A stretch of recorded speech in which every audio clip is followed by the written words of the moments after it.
Such a technological genius. Wow, I hit the start button. It's like when I was in one of my summer jobs, I don't have to record this.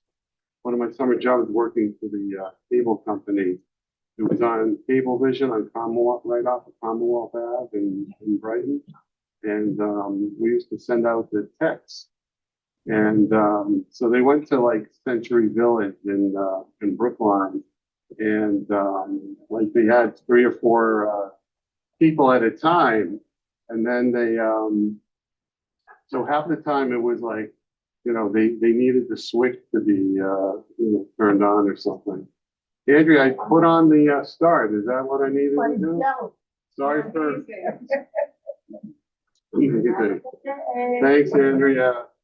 She came up with a call. Anyway, the techs loved it because then they could spend another lunch hour so that, oh yeah, it was a real rough call. An hour later, oh yeah, I just had to do what, the HR switch or whatever. So, all right, anyway, thank you all for coming. And so the first thing I want to give a brief share on a topic of interest, I hope will be interesting to you. And then if you have any more questions about preparation for Pesach, we'll entertain them. Okay, so today's share is on Charoset. It's really like favorite of many people at the Seder, right? You have matzah or cardboard, yum. Some people love it. You have maror, delicious. Daryl loves maror, but I think if you know, that's Mishalom. No, that's Mishalom. So then, but I think if you took a poll, unscientific, most people would vote for Charoset as being the favorite part of the Seder plate. So it's not really, as I call it, the star of the show. It's really more of a, what do I call it, a supporting act, right? So in the Academy Awards, it wouldn't be up for, the main character, it would be for the supporting role. Okay. But it's really popular. But the question, which is I find really interesting in the Gemara, is Charoset a mitzvah? Is it a mitzvah? So some of you are like, what are you talking about? Actually, the Gemara in Pesachim, right? I have the source here, right? So in they say, have you a fun of matzah v'chazerek v'charoset u'shnei tavshilin, right? They bring the Seder plate basically with the matzah, the chazerek, that's the Romaine letters, the charoset, and then the 2 cooked foods, which traditionally are these roa, right? The piece of meat, and then the beitza, which is the egg. All right. Afal pi she'ein charoset mitzvah, even though charoset is not a mitzvah. All right. So all of you said it's not a mitzvah. You're right. That's what it says here. However, there is an opinion. Rabbi Eliezer ben Sadak omer mitzvah. So there is a minority opinion that says charoset is a mitzvah. So for those of you who love charoset, not only a nice thing or a minhag, but in some ways you can think of it as a mitzvah, which is really interesting, right? So it's more than karpas, right? Yeah, we're pretty casual here. So Thank you, that's right. The Charoset reminds us that the we'll get into the symbolism. It's going to be a little bit more complicated, but yes. So is it?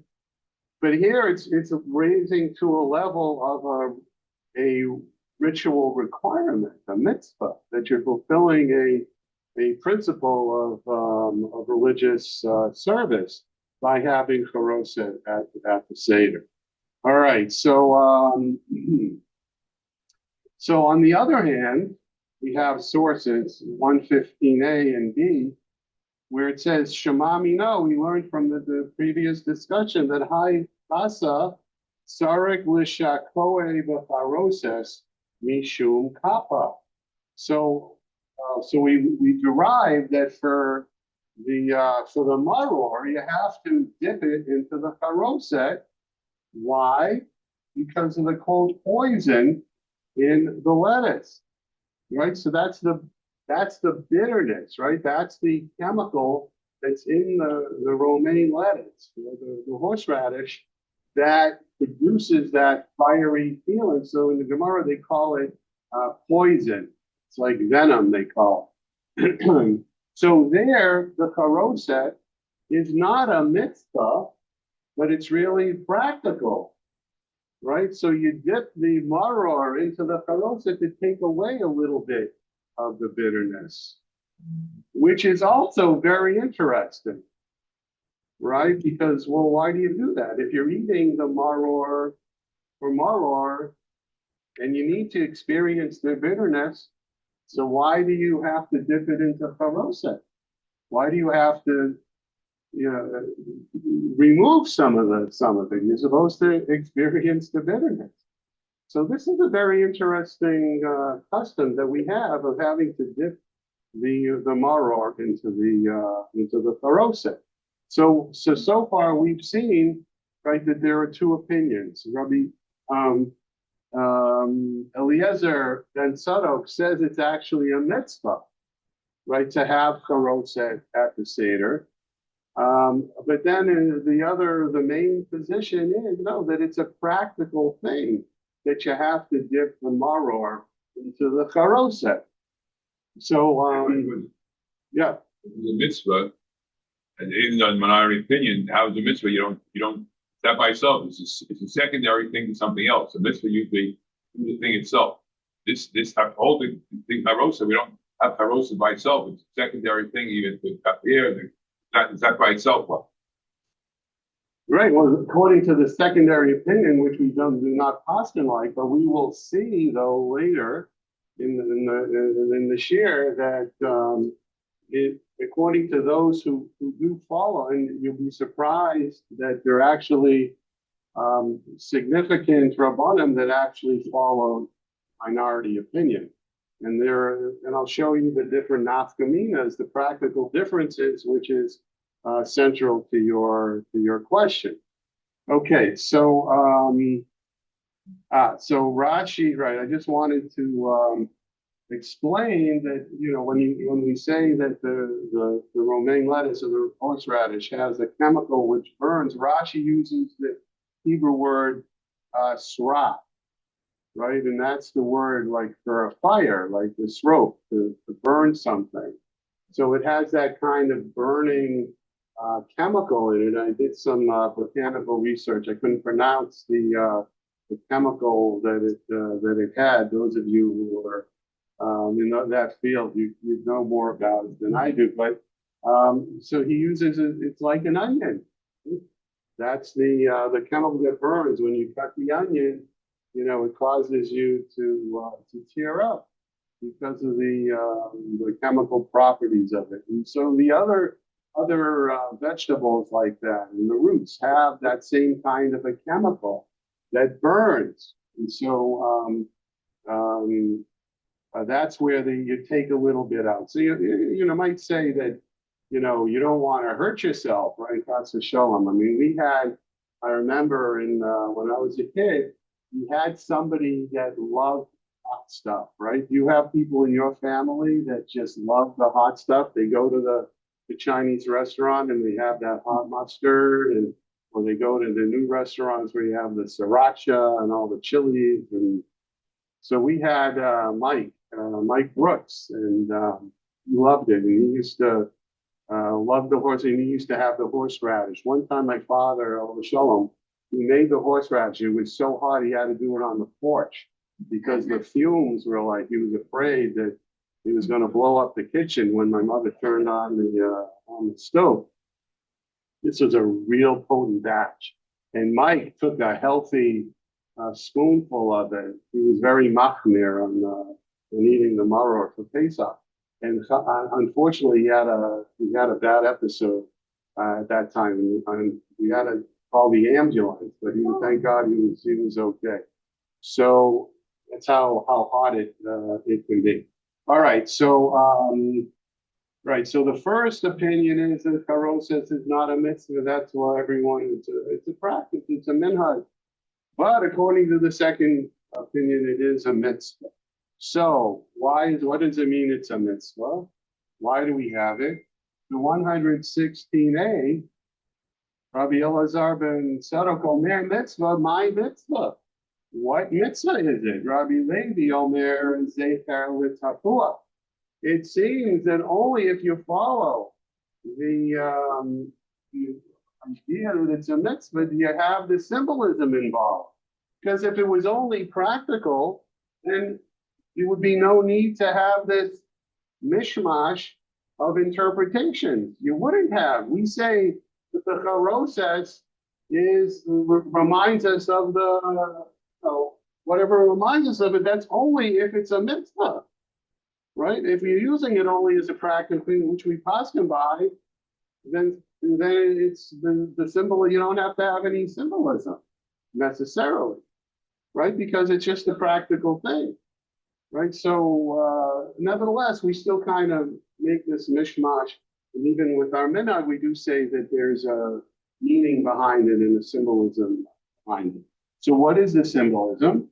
Rabbi Levi Omer Zecher L'Tapua. He says that Rabbi Levi says that remember of the apple, right? The apple is one of the key ingredients of the Charoset, right? I have the traditional recipe. You know, it's very clean, 4 ingredients. You got the apple, you got the walnuts, you got the cinnamon, you got the sweet wine, right? Simple, right? That's traditional Ashkenazi fare. How many of you do other things? Honey. Honey. What else? Dates. Very good. Yeah, the Sephardic cuisine has really taken over recently, right? And so, and everyone has a Sephardi, son-in-law, whatever, in-laws or whatever. And in Israel, so we've gotten a little bit more, expansive as far as our palate is concerned. And so everyone is trying, new recipes for, by the way, please turn your cell phone off. Appreciate it. We usually say that, right? I'm just joking. Bernie is usually my cell phone person. Yeah. So the main ingredient though is the apple. And we'll see later on how the customs kind of develop. Where does this come from? So let me go through the whole Mishnah. Okay, so the one is Zecher L'Tapua. Keep that in mind. The first opinion, it reminds us of the apple. And the second opinion, Rabbi Yochanan, Omer Zecher L'Tit, that it reminds us of the mud. All right, so the mud, what is the mud? They made the bricks out. Right, they made the bricks out of the mud. All right, so we got the tapua, and then we got the mud. We got the apple, and we got the mud. It's very interesting. These are 2 different symbols. So Abaye says he's a later scholar, and he says Hilkach Tzarich L'Kahove or Tzarich L'Samoche. Right, so he says he's like he's like a peshara. He's like kind of like explains it both ways. He harmonizes and says that we've got to do it together. So you got to fulfill both opinions, right? You have to prepare it sour, tart, and you must prepare it thick. So you need to do it both. Tart represents the apple, and thick represents the mud. So you got to do it. You got to do it tart and thick. So, which is very interesting because I always thought that apples are sweet, but we see here that really in the original sources of this custom or mitzvah is that no, the apple is tart. You got to get the tart apple, right? The tart apple is Granny Smith, Honey Crisp. Okay. All right, look, if you have your own midnight, I'm not telling you that. I'm just saying the things change. You do your own minhag, by all means, do your own thing. I just want to share with you the original sources make it a little bit more complicated than what we really think. And I find it really, really fascinating. All right, so where do we get this idea of the tapua? And what is the apple? What does that mean? Where does that come from?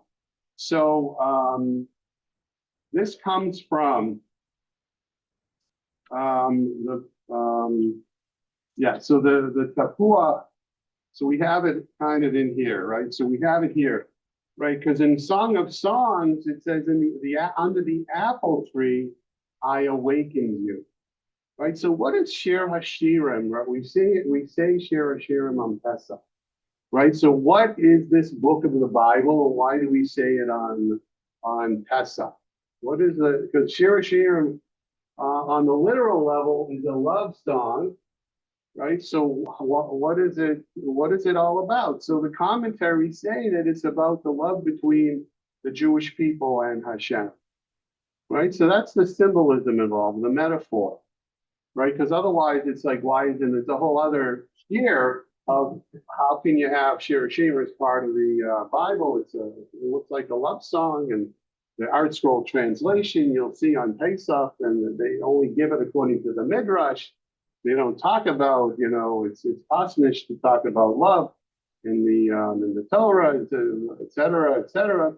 That's another shir. But the point is that this is about, when Hashem and the Jewish people, like the prophet says that it was ahavat kulo sayach, right? It was the love of our nuptial.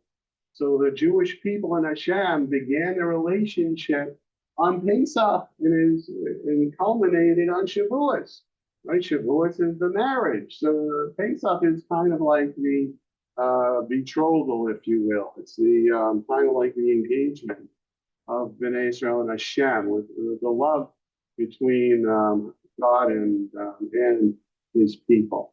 All right, so this is the symbolism then of the apple. That is about the positive relationship of Hashem and the Jewish people, right? Yitzchak, you said what? What's the symbolism of the Charoset? You said it was a remembrance of the servitude. That's the mud, right? That's the mud. The mud is the bricks, and that's what the Jewish people were avodim. And in one of Sukkim chapter 5, it talks about Pharaoh taking away some of the straw, but they made mud to make the bricks for the slavery. So we actually have here a fascinating idea that the Charoset is not only the symbol of the slavery, but it's also a symbol of the redemption. Because that's when Hashem and Bnei Israel began their relationship in a significant way. All right, so we have an interesting dichotomy in the Charoset. Even though we think that Charoset is only one thing, really, if you look in the sources, you see that it's a richer symbolism than that. Okay, so the color of the apple, inside of the apple, is could also resemble the straw. The straw we will see in a few moments. So, but we don't see it. It's a finish to me that it's the color of the apple. I didn't see that in any of the Makor. So that's an interesting point. Just because the straw is like light. Oh, interesting. A finish. Okay. We'll see straw though in a second. All right. All right. So the Gemara continues. Tanya Kavase de Rabbi Yochanan. So we have a brisa is a kind of like it's like a Mishnah. So it's a very ancient source in our Torah Shabbat Peh, but it wasn't included in the Mishnah. But we have a brisa, we have Tosefta, which are authoritative statements of the Chazal. And he says, Tavlin Zecher L'Teven. We have a new idea. The spices used in the Charoset are in remembrance of the the hay, the straw. So Baruch Shekivanta, we're right here. That are right. So those are the spices, right? Why do spices look like what spices? What are you talking about? What are you talking about? So actually the sources tell us it's right. So I get the cinnamon you sprinkle. It's the powder. But how else does cinnamon come? The sticks, right? And how does ginger come? It comes in a root. So you have to, kind of shave it and yeah, I get the powdered ginger too, but really when you're talking about the spices here, they're talking about the cinnamon sticks and the ginger root that you shave off. So that's where it looks like the straw. That's what the sources tell us. And in Hebrew they call it zangvil, and I looked it up. There's an English, German word, Zangwill, for a name. There was a famous statesman named Zangwill, or author, or whatever, and that means ginger. So we see that when you're using the spices, according to this, again, I'm not telling you, oh, you can't use the ground cinnamon. That's how I grew up on the ground cinnamon. I'm saying that Jerry's point about the straw is reflected. The finish to me was at the color of the apple, but the form of the straw is represented by the spices that are ginger and cinnamon. So I find that also to be very, very interesting. All right, and the second thing is that we haven't heard of spices yet, right? So we see though in ancient times that spices were a part of the recipe of Charoset. And then Charoset, later the tit. So the main part of the Charoset is in remembrance of the mud. As we have seen. Some are Rabbi Elazar, Rabbi Tzadok, right, the one who said that it's a mitzvah. We see him again. He says, "Kach hayomim tagari charav Yerushalayim, otu lachem tavlin lemitzvah." Right. So they would when they sell the Charoset, when you went to the little shuk or the little makolet on the streets in Yerushalayim, they would say, take spices for the mitzvah. So that's Rabbi Eliezer ben Tzadok was following his opinion that Charoset was a mitzvah. Okay. So I brought you another Gemara from Sota 11b. So this was I'm not going to go into it. This was where we get the idea that Tapuach was related to the blessings of Yetzias Mitzrayim, right? Because the women, they would give birth under the apple tree, right? So it was a symbolism of birth, right? So even though the experience in Egypt was obviously not good, but there's other sources that tell us that within the servitude, there still were moments of grace and blessing that they experienced. And so it was a special bracha that they were able to give birth under the apple tree. So that's the more complex experience of Mitzrayim. It wasn't only servitude, and that's what we emphasize on the Seder. But don't forget, we have sources that also tell us that in the midst of our travail, there was also some periods of blessing as well, which is, I think, very important to consider. That yes, although it just wasn't black and white, yes, we have to contrast the redemption with the servitude, but even within the servitude, it wasn't all bleak and black. There were moments of redemptive qualities to it. And I think that's important. Maybe that'll be the takeaway message later on. All right, so now we have a more disturbing symbolism of the Charoset, and this is from the Talmud Yerushalmi, right? There's a Bavli, right? The Talmud from Babylon. There was also a Talmud from Jerusalem. Or they called it from Palestine. So I don't mean to be political, but yeah. So the Palestinian Talmud, it's Jewish. Don't worry, it's Jewish. Okay, but anyway, so they called it Palestinian Talmud a long time ago. In any event, what is the Gemara Yerushalmi say in Safim chapter 10? Is Tanai Tane, right? There are Tanaim who teach, right? A Tana, right, is Vishinantam, right? It's the shin and the tav get mixed up in Aramaic and Hebrew. They can be interchanged. So Tana can be Shana, which means Vishinantam, it means to learn or to teach. So the Tanaim, these teachers taught, right? It's repeating. Sarika Shetehe Raka, right? Then they say the Charoset has to be soft. So Milsei Amar, what does soft mean? It means more liquidy rather than thick, right? So what's that? Solid. Rather than solid, right? So so now we have so we have a dichotomy that how can it be? We just said Abai said that if it's safe for the tit, you're not going to build many new buildings with runny mortar, right? The mud has to be thick. So how do you fulfill both of these ideas, right? So that's the problem that is being dealt with here, right? So later on they'll say I didn't bring you the whole thing. Later commentary, that's where you put the right before the Seder, you put in the vinegar and make it a little looser, right? So now it's thick, but it's a little runny, right? So again, the idea of the vinegar, we think of the Charoset as being sweet.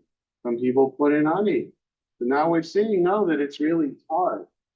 That it's where it's going to be tart because of the apple.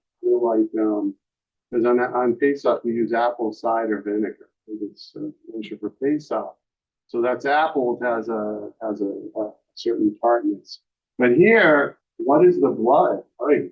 So there's a trigger warning, right? The explanation, there are two explanations, like in everything. So one of the commentaries on the Jerusalem Talmud is the Korban Ha'eda, and he said it's the Chas v'Shalom, it's the remembrance of the blood of the children that perished. Okay, which is the horrible part, the tragic part of the servitude in Egypt. But the Pnei Moshe, another traditional commentary on the page of the Gemara, says it's the blood of the first plague, the dam Tzvardea.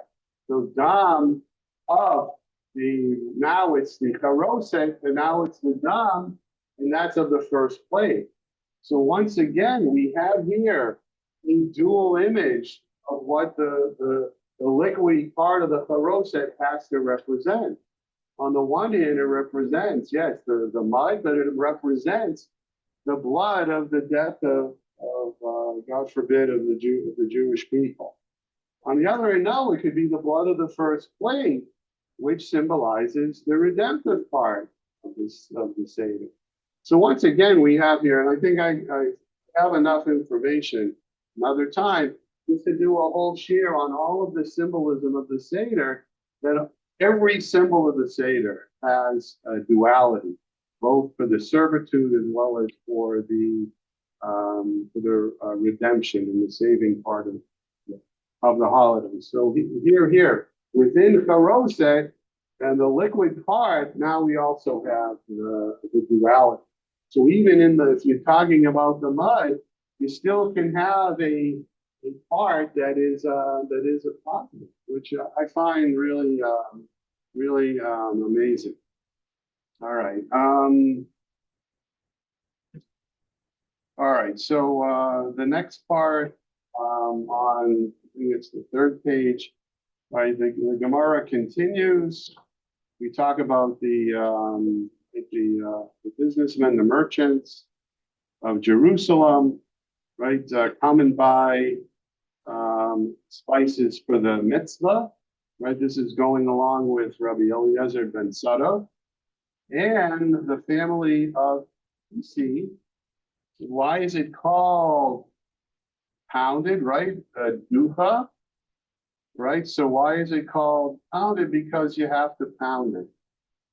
You have to grow, a mortar and pestle kind of thing, right? With the spices, and then you don't translate it.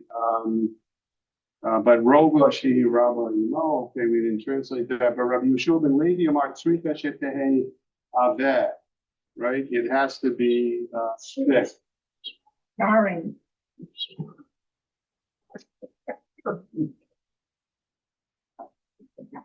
That's very cute. Yeah. All right. So that's the mortar, the mud, and each tonight Srifish de Raka, right? It has to be soft. Zecher Ladam. Okay, so once again we have sources here. It's either thick or liquidy, so you have to kind of, it can't be too thick and it can't be too thin. It's got to be just right. So you adjust it, right? So it has. So this is. But again, I'm just saying. Do you do what your minhag is? It's showing you the depth of the symbolism here, right? So it was asked before. Well, how can it be a mitzvah, right? So what are in halacha we say, well, what's the nafkamina? Right? How do you, if you have a machloket, and you say, well, what's the practical difference? Because if there's a difference of opinion, well, unless it has a practical difference, then why are you bothering us, right? You can't change it unless it's going to affect the way you behave, the way you practice. So what are the halakhic difference, right? Is there a bracha for Charoset? How many of you say, I share Kedushan over the Mitzvot Yivano, Al achilas Charoset? How many of you do that? You're laughing at me. Well, I'm very serious. You can tell, right? I'm very serious. The Rambam did it. Well, I said before that a prominent scholar, Paskin, like Rabbi Eliezer ben Sado, and it's the Rambam. The Rambam said, yeah, it takes center stage. It's a mitzvah. Right? And that's where you get all the symbolism. And that's maybe why you get all the symbolism. According to us, when we don't say Brahma, and it's just a supporting character, maybe it doesn't have all this symbolism. It's only a practical thing.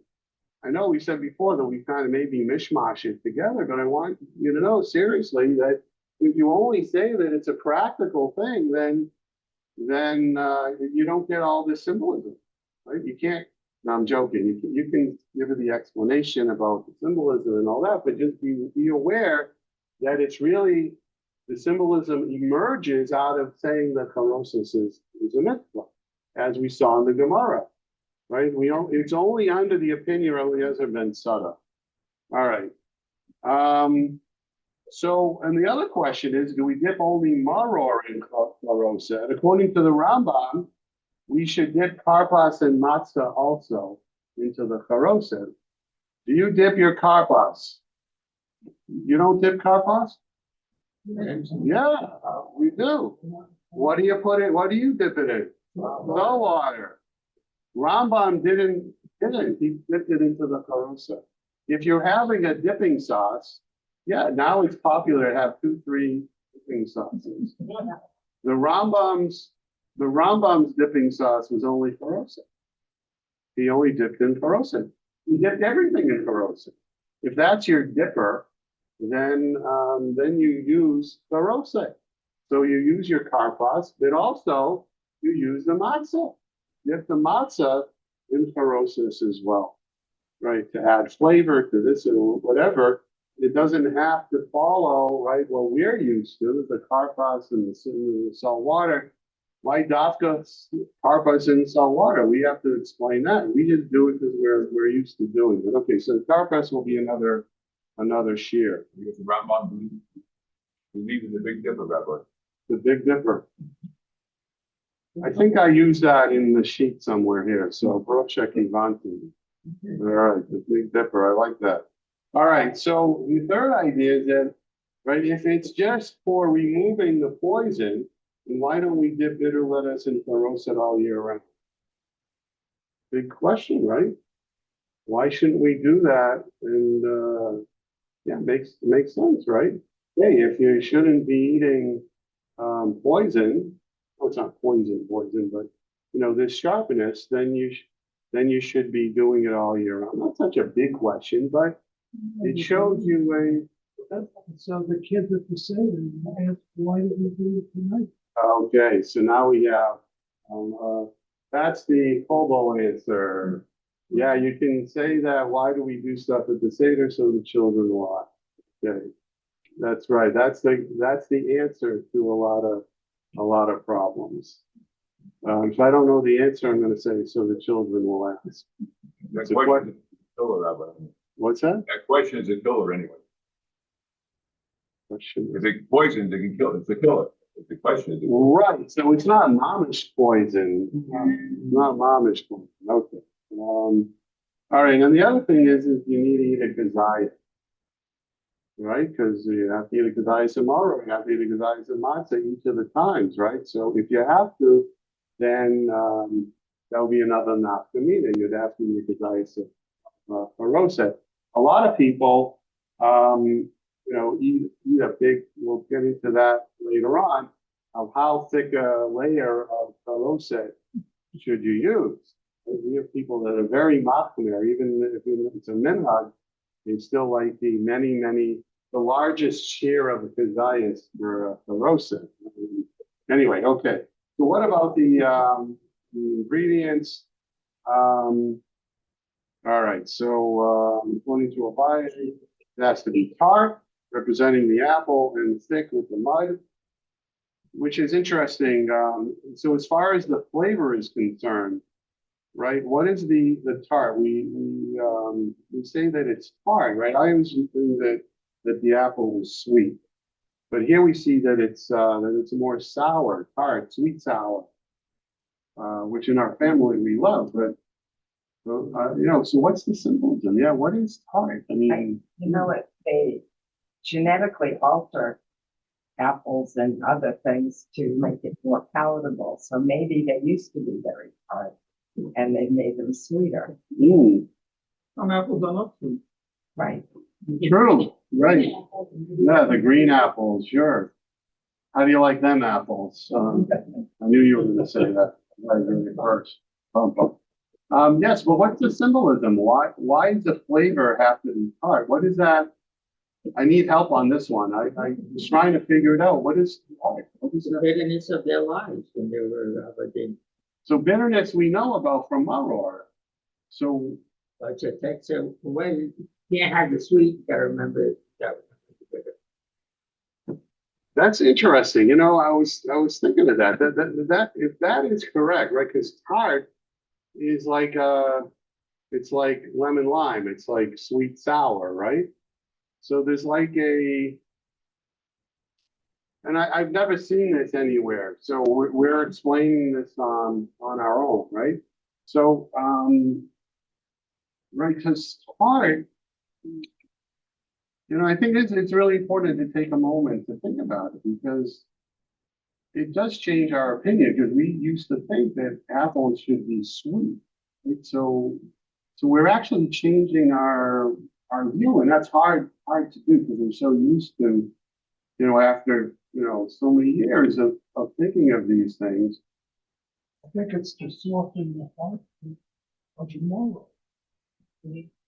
Yeah, so but it takes away the right. So should it be sweet? I mean, how does tart? How does tart? There are some sources that say just by adding another ingredient to the maror, it takes a little bit away. So there, it doesn't matter exactly what it is. Sometimes even just the matzah, right in the sandwich later on, we have the maror. You don't need so much charoset because even the matzah takes away some of the bitterness. So it's a little more complicated though, right? So, and then why do you need it tart to take away this tartness? Take away, I mean, I'm not such a, I know I like, I mentioned that I like the food channel, and I remember, maror and the grain and using it with meat as a condiment. But so does tart take away more bitterness than sweet? I mean, I don't know. How does the palate work? But I find this, interesting that, that it's really the tart, because it's not so sweet, right? It's a mixture of sweet and sour. So, I don't know. We don't leave this as a chart, I don't have a definitive idea about that. But I just want everyone to think about it a little bit more, right? It's not simply sweet versus bitter, right? It's tart. It's sweet, sour, because sour and bitter are different tastes, right? If you talk about the parts of your tongue, what are they called? Taste buds. Thank you. This bud's for you. The taste buds, there are different. Sour and bitter are different. The sweet and sour and bitter, those are different areas of taste. Was that bitter sweet? I don't know if I didn't learn if that's a separate area, dedicated part of your palate. What's that? Right, right. So bittersweet is an emotion, right? So that's what I'm trying to get at, right? Is the tart bitter, right? Bittersweet is, so tart is sweet, sour, and bitter all together. So it's really maybe saying that it's kind of taking in a fuller experience of our life, maybe. So maybe that's where we're pushing towards as far as the depth of the symbolism is concerned. All right, so let's leave it at that. Okay. The other thing I wanted to say that we mentioned before about spices looking like straw, that could really give you the mindset, right? That we are triggering the national collective memory of the mortar itself, because when you make bricks, you need something to bind that mud together. And that's where they use the straw. The hay comes in to give the thickness a form, right? So not only when they put it in the mold, but also to have it stick together, it binds it together. So that's how they make the bricks. And so the symbolism is really in the making of the bricks. That whole process is what we are focusing on. Okay. But what I found interesting was that at the beginning, if you look in the book of Shemot, you see that the Pharaoh, the Egyptians, gave the Jewish people the straw to make the bricks. But then at a certain point, when he made it more difficult, he took the straw away, right? And then they had to go out and find all the vegetation and the stubble or whatever, which is really, so what the Charoset then is, it doesn't, so we have to kind of like look at both that in two ways it was difficult, right? Not only did they have to make the bricks, but at a certain point they had to get their own straw. So it emphasizes the harshness also of the original and then the secondary part of the decree also, where they had to get their own straw. All right. So going forward just a little bit more, Tosfot in Sachem quotes, right, the Gonim were the leaders, political and religious leaders of the community in Babylonia from 500 to about 900. He said the Charoset should be made from fruits compared to Bnei Israel and Shir Hashirim. So now we see that the custom gets expanded after the time of the Gemara. All right, so what is the recipe? So every fruit that's mentioned in Shir Hashirim, apple, pomegranate, fig, date, nut, and almond. Right, so you might see that. Anyone who's Sephardi here? Yes, Gil, what is your recipe for Charoset? We have time. You can use your phone. Go ahead. But we have a tradition in the working house that we take a tray and we go in front of everybody's in the Seder and we say that Vehilu Yatzanu Mitzrayim Halachmanya B'Nechorim. Yes, We sir. left Egypt very fast in a very fast speed, and we become free people. So Right. we go in front of everybody and we sing it. It's a song. Right.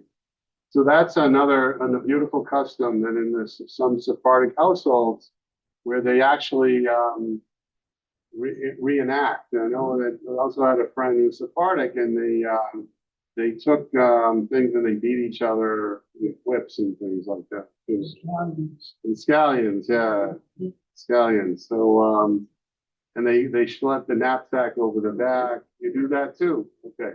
All right. So we're just talking about the charoset. But you see how the recipe expanded and based on only the Shir Hashirim part, right? And it's expanding the meaning of the love of the Jewish people and Hashem, right? So why that?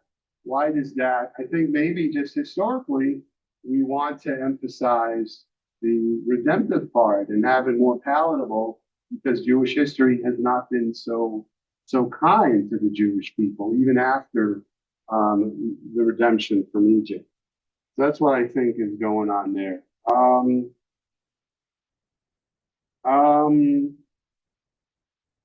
Right, so that's a little sweeter, right? Figs and dates are very, very sweet, right? And pomegranates is more tart. Then you have the nuts and the almonds. The Gemara in 115 says that you shouldn't keep the maror and the charoset for a long time, right? Lola shahui, right? So that the sweetness of the spices does not nullify the taste of maror, which is very interesting. We've talking before about, this, how do you balance, right? The bitterness with the sweetness, right? So yes, you got to take away, this is more of a balancing of the different opinions here, right? So yeah, you make it. This is like with the sweeter, it doesn't go as much with the tart, which is interesting. But you shouldn't nullify the taste of the maror, right? The bitterness has to come through, right? So you shouldn't totally obliterate the bitterness of the maror. It still has to come through. So I do think that we are seeing that in Jewish history, is that coming applied in this simple custom is to add the sweetness. That's why you have to come and say, but don't let it linger so much inside, right? Don't marinate the maror in the sweetness of the charoset because you still have to experience the bitterness. Some say that the chulia means the acid of the charoset, which helps against the bitterness of the romaine lettuce. Again, I don't know how the acidic and the bitter, how that play off. I wasn't able to research that part of it, but the commentaries say that the Gaonim are just adding to the tradition and not changing the tradition in any way. All right, so they're just complementing what has already been there and maybe adding a different dimension to it. So the Rambam says in his recipe, it has both fruits and vinegar as well as spices. All right, so he doesn't mention apple, which I found interesting. Where he says, I think he says raisins and dates, if I'm not mistaken. All right, so here the Mordecai, one of the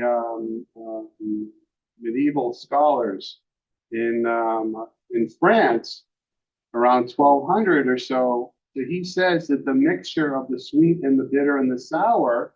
Remember, we said that now we have like a combination of all these flavors and tastes. reflects mud, which quote has everything in it.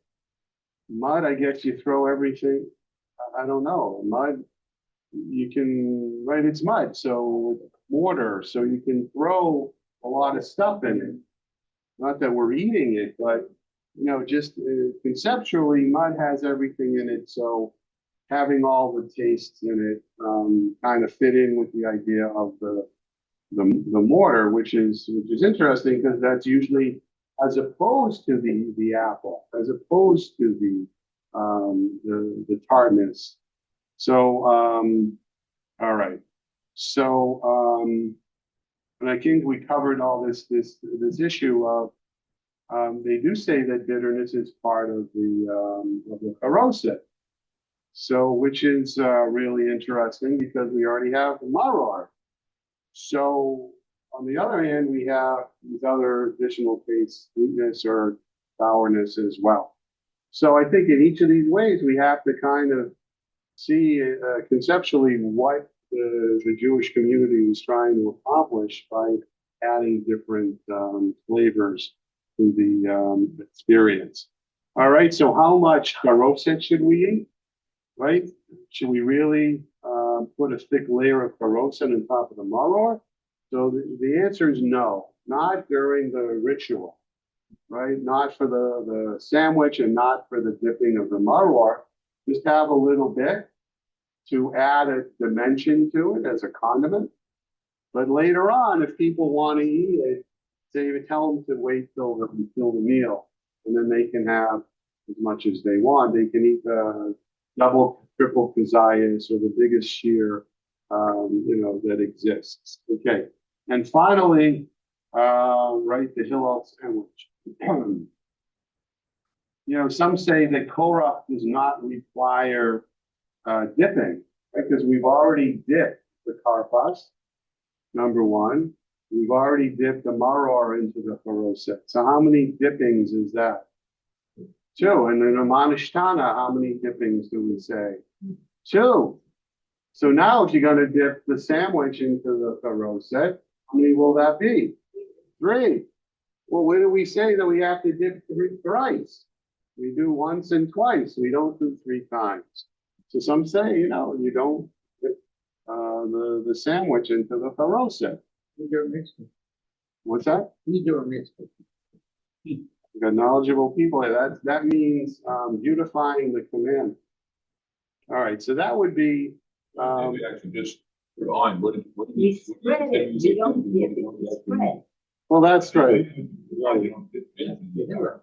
Yeah, there's right. It's yeah. All right, so that's what they mean by dipping. Spreading and dipping to do the same thing. All right, and they also say that the matzah itself, as I mentioned this before, the matzah itself takes away the bitterness of the maror. So you don't need the charoset in that sense, right? Because if you eat something, you go to the Chinese restaurant and it's spicy, so you have more rice. Even that just kind of it's the practically speaking, right? So if you're eating matzah with the maror, then the maror is the bitterness is kind of dissipating. Yeah. So the Shulchan Aruch Hoskins, we do put charoset on the sandwich, and here's what I put in the dipper, right? It's an extension of maror, right? Whenever you have maror, then you have charoset. But even though the sandwich might be not reflecting, might be reflecting something else, but I see that as right. So it's not a third dipping. It's a 2A and a 2B. It's part of the second dipping of the maror, right? Because if you dip maror in the charoset alone, then you dip maror in the charoset in the sandwich as well. Okay, there's a question whether you dip the maror or the matzah, which is interesting. And some say that even the matzah requires dipping in charoset, and that fits in with the idea of the Rambam that the charoset itself is a mitzvah. So now you're dealing with two mitzvahs, right? And so maybe that's part of it as well. Dipping the matzah in the kolrei is not a big stretch, right? If you're already dipping the matzah, as a Rambam did in the Charoset. So now it's because you're doing now it's dipping matzah into the Charoset. So you eat it by itself, you dip it in Charoset, and now if you're eating it in a sandwich, you dip it in Charoset. So now that's the focus is on the matzah and not on the maror. On the other hand, the Rambam seems to say we dip the whole sandwich, both the matzah and the maror. All right, so maybe it's playing with both at the same time. All right, and others say that only the maror needs the dipping. What's fascinating, another question is a lot of nowadays, people have instead of bread, a lot of people cut out carbs and they use a lettuce wrap, right? You go into some restaurants and you don't have the tortilla or the wrap, but you can use lettuce as a wrap. Here we're using the matzah, so usually you think that you can use the matzah and that's the outer coating of the sandwich. But we have sources that say no, that the matzah was in the inside and the lettuce was on the outside, which is the original lettuce wrap. And in any event, you can either wrap the maror over the matzah over the maror. And that probably was when they also had, the Sephardim used to have, and currently, their matzahs are much softer. I don't know if you've seen that they have much softer matzahs than we do according to their recipe. And it's much more, some people told me it's like a laffa that you can use to wrap. And that makes sense if you're going to wrap it in a sandwich. It's harder for us, right? I always like crunching the matzah. It's like, it's not easy to have the matzah. In any event, this concludes our discussion of the Charoset, and I hope to have added a little bit dimension, a little bit of nuance to your understanding of Charoset.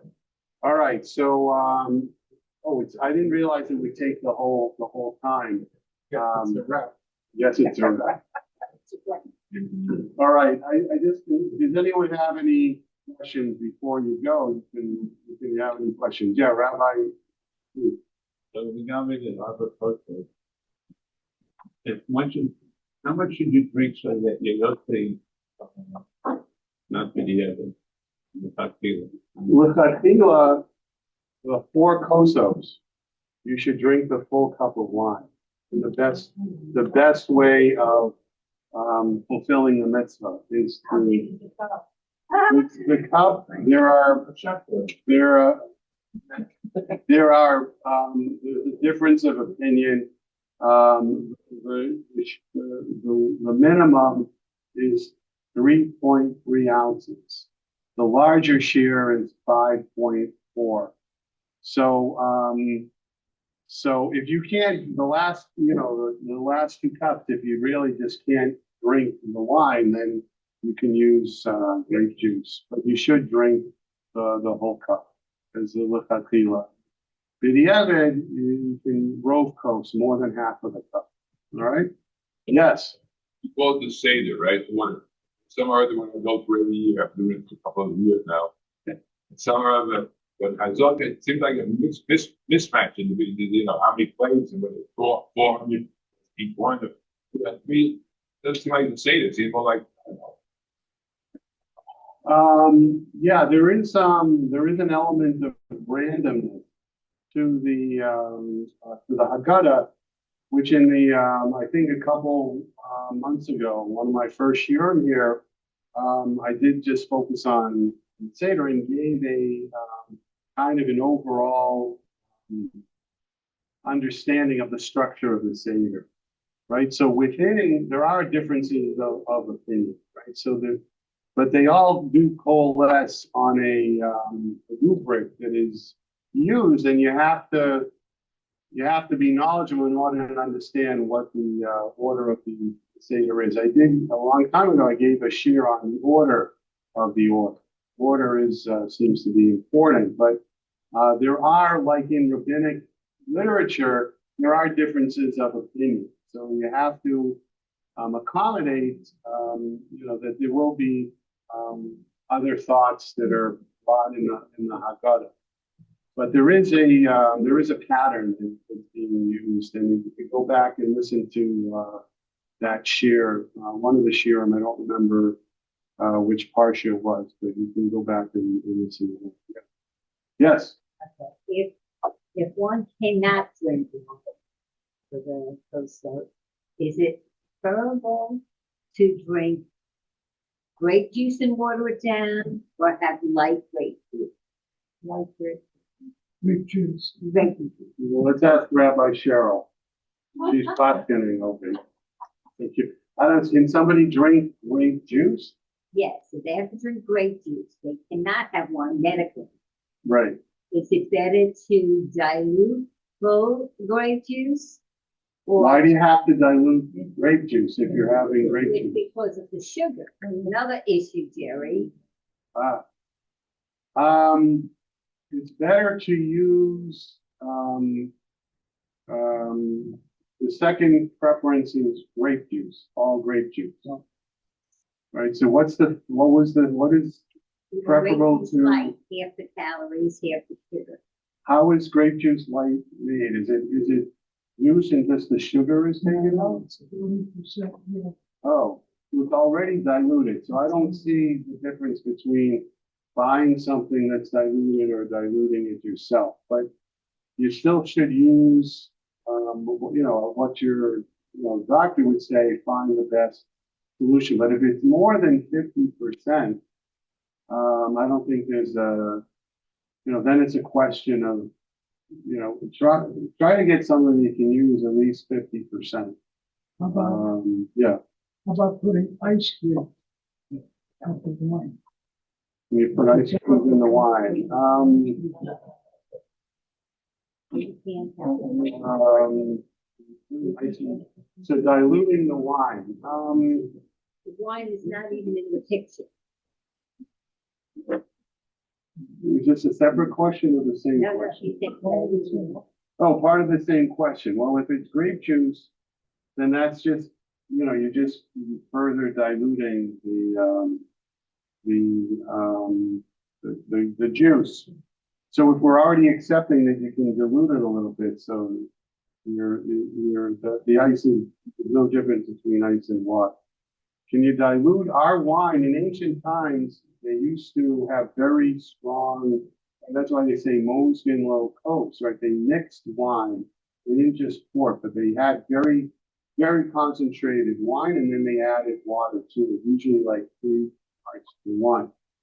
Our day, you don't need to, it's palatable to drink the wine out of the bottle. If you wanted to dilute it a little bit with water, that would be okay. A little bit. I don't know exact ratio, but you can dilute it a little bit. Like Rashi wine, Rashi, it's 5% alcohol, okay? but they make, it's in the same bottle, it says Concord grape, but it's 12% alcohol, and it costs the same thing. So be careful if you Oh, public service announcement. Watch out for the alcohol content of Rashi wine. I can't drink the sweet wine. Since I was a kid, I used to get sick from it. So I have to drink the regular wine. But the last two, I drink grape juice. The last 2 cups. But I make sure to drink it all. Yeah. Yes. And I'm asking, it's a 3.5 if anyone's interested in it. Different world. That's called wine still? Okay. I'm just kidding. Okay, very good. All right, just in terms of your cleaning, I don't know if this is an issue here in our community, but some people do what's called spring cleaning, and therefore they feel like it's a big burden. The halacha does not require the home to be cleaned for the spring. Just have to clean up the plumbing. So you don't have to go on hanging from the chandeliers to clean for Pesach. You don't have to clean the Venetian blinds or the drapes or those kinds of things, right? Because I don't think you're eating hummus inside your drapery or on top of the chandelier or on top of the cupboard or in your closet. That might be true. If you do have, then you gotta be careful, like behind the washing machine. We don't have washing machine. Behind the stove, behind the fridge. Yeah, those things they should be cleaned out. If you don't have any kids or dogs running around, dogs is a big problem. Because they go every, they hide stuff. But just be, from that perspective, you don't have to, right? So just clean for Pesach. Clean another time. Don't make it too much of a burden on yourself. That's really important. I think it's very important. And I know Rabbi Goldberg has a big reputation in the community. He says this also. He's given sharing like that for many years, right? You don't have to do more than is required for Pesach. You do a lot for Pesach. Why do more? Clean out the closets another time. Don't mix it in with.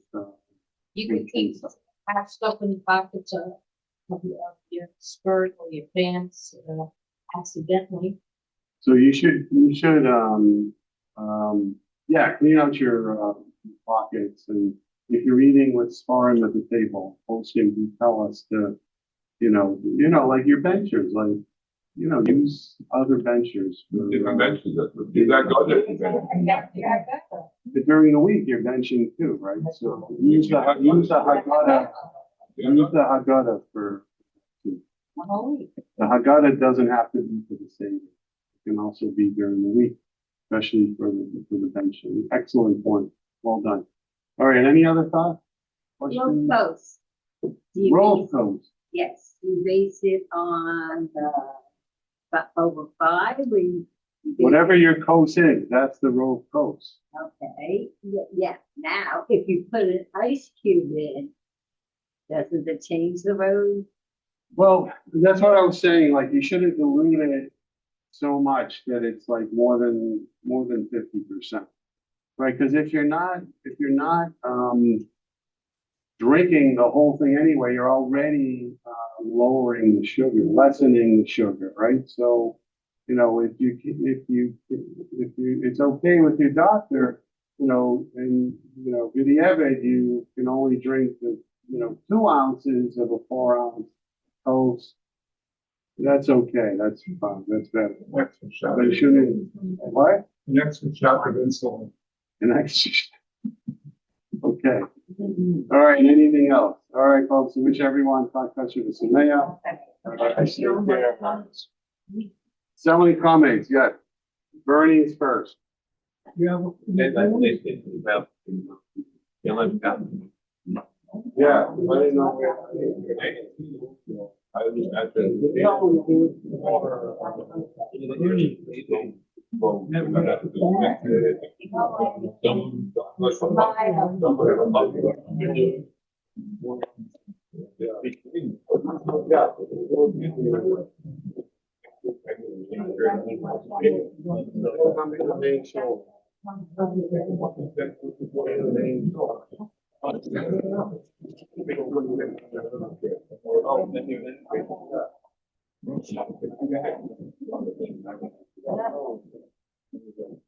All right. You want to come downstairs? no things up here? Not up here. Tell you.